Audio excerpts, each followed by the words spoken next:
کتب کے اوراق میں ایک خوبصورت واقعہ لکھا گیا ہے۔ کہا جاتا ہے کہ دو شخص تھے، ایک عیسائی تھا اور ایک مسلمان۔ دونوں بستر مرگ پر تھے۔ عیسائی کے بھی آخری لمحے اور اس کی آخری سانسیں چل رہی تھیں، جبکہ مسلمان کی بھی آخری سانسیں اور آخری وقت چل رہا تھا۔ بیماری کی اس حالت میں عیسائی کے دل میں یہ خواہش پیدا ہوئی کہ مجھے مچھلی کا گوشت مل جائے، تو اللہ تبارک و تعالی نے فرشتے سے فرمایا کہ اے جبرائیل، جاؤ اس عیسائی کے گھر کے تالاب میں ایک مچھلی ڈال کے آؤ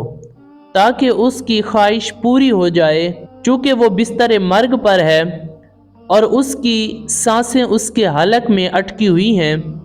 اور اس کی یہ آخری خواہش بھی میں پوری نہ کروں تو مجھے رب کون کہے گا۔ اللہ کے حکم کے مطابق جبرائیل نے ایسا ہی کیا کہ اس کے تالاب میں ایک مچھلی ڈال دی، جبکہ مسلمان کے دل میں بھی یہ آرزو ابھری کہ زندگی کے اس آخری حصے میں اور زندگی کی ان آخری لمحات میں مجھے بھی کاش زیتون کا تیل مل جائے۔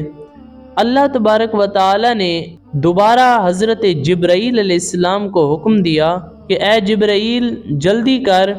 میرے اس بندے کے دل میں بھی ایک خواہش ابھر آئی ہے، اس کی الماری کے اندر زیتون کا تیل ہے، جاؤ اس تیل کو گرا دو۔ اللہ تعالی کا حکم ہے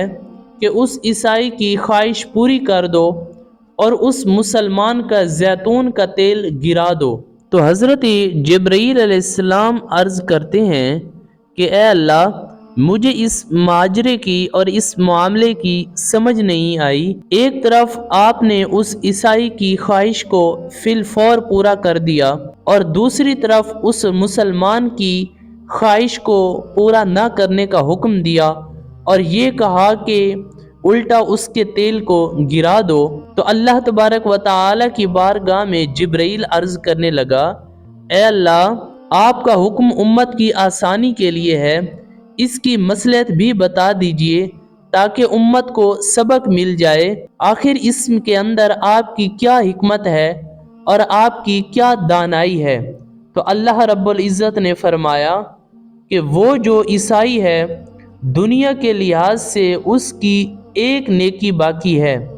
میں چاہتا ہوں کہ اس کی اس نیکی کا بدلہ بھی دنیا کے اندر ہی دے دوں، اور جب وہ میرے پاس آئے تو اس کے لیے سوائے جہنم کے اور کچھ نہ ہو، اور جہاں تک تعلق اس مسلمان کا ہے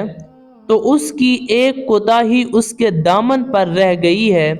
میں چاہتا ہوں کہ اس کی وہ خواہش ٹوٹے اور وہ اس پر صبر کرے،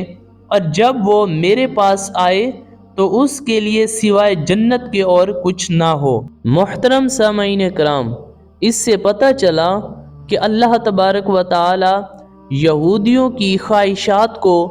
دنیا میں ہی پورا کر دیتا ہے اور ان کے لیے آخرت میں ایک دردناک عذاب تیار کر رکھا ہے۔ اور دوسری طرف یہ ہمیں سبق دیا گیا کہ مسلمان کے لیے یہ دنیا خواہش گاہ نہیں ہے، مسلمان کی خواہشات دنیا میں پوری نہیں کی جائیں گی، مسلمان کو آخرت میں ہی اجر دیا جائے گا اور جنت میں ہی اس کی خواہشات کو پورا کیا جائے گا۔